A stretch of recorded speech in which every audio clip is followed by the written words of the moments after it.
বেলেগৰ সংস্কৃতিক আঁকোৱালি লওঁ আৰু নিজৰ সংস্কৃতিক এৰি দিওঁ। সেইটো আমাৰ অভ্যাস, কাৰণ আমি অসমীয়া। আনক অনুসৰণ কৰি, আনক নকল কৰি ভাল পাওঁ। দুদিনমানৰ আগতে কলকাতাত যিটো ঘটনা ঘটিছে, সেই ঘটনাৰ বিষয়ে আমি সকলোৱে গম পাইছো, আৰু তাৰ প্ৰতিবাদত সমগ্ৰ ভাৰততে প্ৰতিবাদৰ ঢৌ উঠিছে, আৰু দোষীয়ে শাস্তি পাওক তাকেই ভগৱানৰ ওচৰত প্ৰাৰ্থনা কৰিছো। আৰু এই ঘটনা ঘটিয়ে আছে। দৰ্শন বুলি ক'লে আমি সদায় বাতৰি কাকতখন বা নিউজ চেনেলটো খুলিলেই দেখা পাওঁ যে অমুকত অমুক দৰ্শন, তমুকত দৰ্শন, আৰু তাৰ কিছুমান নিউজ হাইলাইটলৈ আহে। ঠিক তেনেকে এনেকুৱা এটা ঘটনা ঘটিছিলে 2012 চনত, যিটোক আমি নিৰ্ভয় কাণ্ড বুলি কওঁ। আৰু 2012 চনত সেই ঘটনাটো ঘটিছিলে, কিন্তু তাৰ যিসকল অভিযুক্ত আছিলে, অভিযুক্তসকলে শাস্তি পাইছিলে 2020 চনত। আৰু ঠিক মানে সেই অভিযুক্তই শাস্তি পাওঁতে 8 বছৰ সময় লাগিছিলে। গতিকে এতিয়া এই ঘটনা ঘটিলে, এই ঘটনা কলকাতাৰ ঘটনাটো ঘটিলে, এতিয়া কলকাতাৰ ঘটনাটোৰ অভিযুক্তই শাস্তি পাওঁতে কিমান দিন লাগে সেইটোৱে লক্ষণীয় হ'ব। মই ভাবিয়ে নাপাওঁ যে আমাৰ যিটো আইন ব্যৱস্থা, এই ব্যৱস্থাটোৰ গতি ইমান লেহেমীয়া কিয়। এজন ধৰ্ষণকাৰীয়ে শাস্তি পাওঁতে ইমান দিন লাগে কিয়। গতিকে ভাবো, আৰু বেটি বচাও বেটি পঢ়াও এই ধৰণৰ শ্লোগানেৰে এগৰাকী নাৰীক সুৰক্ষিত কৰিব নোৱাৰে। গতিকে নাৰী সুৰক্ষাৰ ক্ষেত্ৰত চৰকাৰে যথেষ্ট পদক্ষেপ হাতত ল'বলগীয়া আছে বুলি মই ভাবো। কাৰণ অকল ধৰ্ষণৰ বলি হৈয়ে যে নাৰী এগৰাকী জীৱন শেষ হৈছে তেনেকুৱা কথা নাই। যৌতুক প্ৰথাৰ কাৰণে বহুত নাৰীৰ জীৱন ধ্বংস হৈ আছে।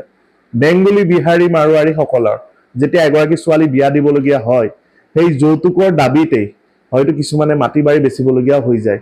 এই যৌতুক দিবলগীয়া হয় ছোৱালীজনীৰ লগত, লাখ লাখ টকাৰ যৌতুক দিবলগীয়া হয়। সেই কথা আমি সকলোৱে জানো। আৰু আমি অসমীয়া জাতি, আমি লোকক দেখি পেলাই নকল কৰোঁ। গতিকে আমি যিসকলৰ টকা পইচা আছিলে, আমি নিজৰ ছোৱালীৰ লগত বিয়াত তেনেকে যৌতুক দিলো। তাকে দেখি পেলাই সকলোৱে এতিয়া আমিও যৌতুক কথাটো আঁকোৱালি ললো। কাৰণ আমি বেলেগৰ সংস্কৃতিক আঁকোৱালি লওঁ আৰু নিজৰ সংস্কৃতিক এৰি দিওঁ। সেইটো আমাৰ অভ্যাস, কাৰণ আমি অসমীয়া। আনক অনুসৰণ কৰি, আনক নকল কৰি ভাল পাওঁ। নিজৰ সংস্কৃতিক ধৰি নাৰাখো, আনৰ সংস্কৃতিক নকল কৰোঁ। যৌতুক কথাটো আমাৰ সংস্কৃতি নাছিলে, কিন্তু এতিয়া কি হ'ল, বেংগলী, মাৰোৱাৰী, বিহাৰীক দেখি পেলাই আমিও যৌতুক কথাক আদৰি ললো। আমাৰ টকা আছে, লাখ টকাৰ সম্পত্তি ছোৱালীৰ লগত দি পঠিয়ালো। কিন্তু এঘৰ দুখীয়া ঘৰৰ ছোৱালীৰ লগত লাখ টকাৰ সম্পত্তি দিব নোৱাৰিলে। গাঁৱৰ মানুহে আহি চাই মানে কাণে কাণে কথা পাতিছে যে বোৱাৰীয়ে যৌতুকত একোৱে নানিলে, বা সেই তেনেকুৱা ধৰণৰ। হয়তো পিছত তাইও সেই ঘৰখনৰ পৰা তিৰস্কাৰ সন্মুখীন হ'বলগীয়া হয়। এতিয়াও সততে নিউজত পোৱা দেখো যে অমুকত যৌতুকৰ মানে যৌতুক প্ৰথাৰ বলি হৈ পেলাই বোৱাৰীক জ্বলাই দিলে, বা বোৱাৰীয়ে মৃত্যু সাৱটি ললে, আদি বহুত খবৰ আজিও পাই আছো। গতিকে এই ক্ষেত্ৰত চৰকাৰে একো পদক্ষেপ লোৱা দেখাই নাই। যি ধৰণে ভ্ৰূণ হত্যা বন্ধ কৰক বুলি প্ৰত্যেকটো আল্ট্ৰাচাউণ্ড, যেতিয়া আপোনালোকে আল্ট্ৰাচাউণ্ড কৰিব যাব, তাত দেখাই থাকে ভ্ৰূণ হত্যা বন্ধ কৰক। কিন্তু তেনেকুৱা পদক্ষেপ ল'ব নোৱাৰে কিয়, যে যৌতুক প্ৰথা বন্ধ কৰক। এই ধৰণৰ ক্ষেত্ৰত মানে কোনো ধৰণৰ পদক্ষেপ লোৱা চৰকাৰ দেখা নাপাওঁ। মাত্ৰ দুখনমান বাটৰ নাট দেখা পাওঁ, বাকীটো চৰকাৰে একো পদক্ষেপেই লোৱা নাই। গতিকে মই ভাবো যে এই যৌতুক প্ৰথা ধৰণৰ বিষয়বিলাকো বন্ধ হ'ব লাগে।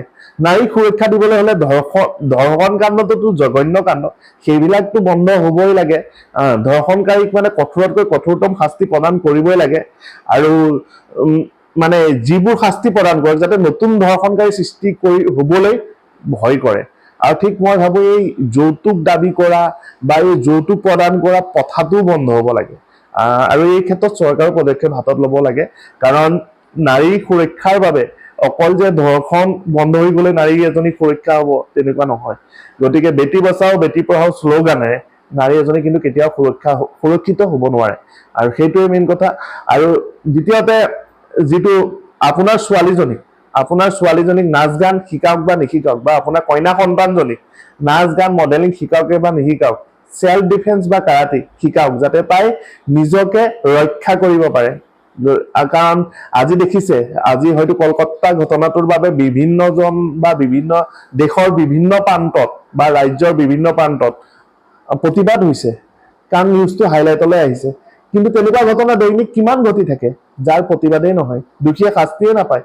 হয়তো কিছুদিনৰ আগতে আমাৰ ৰাজ্যৰ বিভিন্ন প্ৰান্তত বিভিন্ন ঘটনা ঘটিছে, আমি সেই তেনেকুৱা বাতৰি সামাজিক মাধ্যমৰ জৰিয়তে হওক, নিউজ চেনেলৰ জৰিয়তে হওক, বাতৰি কাকতৰ জৰিয়তে হওক আমি পাই আহিছো। কিন্তু তাৰ দোষীয়ে শাস্তি পাইছে নে আজিলৈকে গম পাইছোনে? কেইজন দোষীয়ে ধৰ্ষণ কৰি পেলাই ফাঁচী কাঠত ওলমিছে, কেইজন দোষী ফাঁচী কাঠত ওলমিছে আমি গম পোৱাই নাই। গতিকে পুনৰবাৰ কৈছো যে এই আৰু এই ধৰ্ষণ কাণ্ডক লৈ ৰাজনীতি নকৰিব।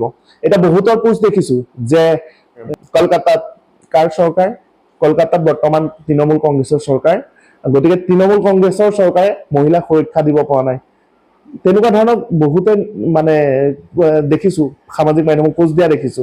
কিন্তু এতিয়া কথাটো হৈ গ'ল যে অকল কি কলকাতাতে নাৰীক সুৰক্ষা দিব পৰা নাই নেকি? ভাৰতৰ বিভিন্ন প্ৰান্তত দৈনিক দেখোন ধৰ্ষণৰ বলি হৈয়ে থাকে। গতিকে এই ধৰণৰ মানে ৰাজনৈতিক পোষ্ট শ্বেয়াৰ নকৰিব। আৰু দ্বিতীয়তে দেখা পোৱা যায়, যদি আজি ধৰ্ষণকাৰী মুছলিম হলহেঁতেন, মানে যিজন অভিযুক্তৰ নাম এতিয়া বাতৰিত দেখিবলৈ পাই আহিছো, সেইগৰাকীৰ নাম যদি কিবা মুছলিম মানুহৰ হলহেঁতেন, হয়তো আজি সকলে মুছলিম সকলক গালি পাৰিবলৈহে লাগিলেহেঁতেন। ধৰ্ষণকাৰীয়ে শাস্তি পাওক বুলি কিন্তু কোনো নকলেহেঁতেন। মই ভাবো ধৰ্ষণকাৰী কোনো জাতি নাথাকে, কোনো ধৰ্ম নাথাকে। গতিকে আমাৰ প্ৰাৰ্থনা এটাই হ'ব লাগে যে ধৰ্ষণকাৰীয়ে শাস্তি পাওক।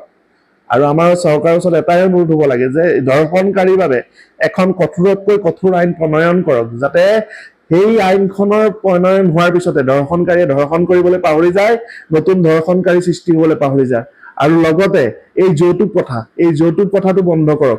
আজি আপোনাৰ টকা আছে বোলে, জীয়াৰীৰ লগত কোটি টকাৰ সম্পত্তি, লাখ টকাৰ সম্পত্তি দি পঠিয়াব, সেই টকা নথকা দুখীয়া লোকজনে কি কৰিব?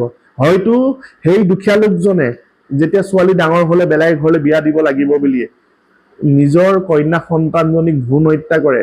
কোনো নিজৰ গৰ্ভতে থকা সন্তানটোক হত্যা কৰিব নিবিচাৰে, কোনো হত্যাকাৰী হ'ব নিবিচাৰে। কিন্তু কিহৰ?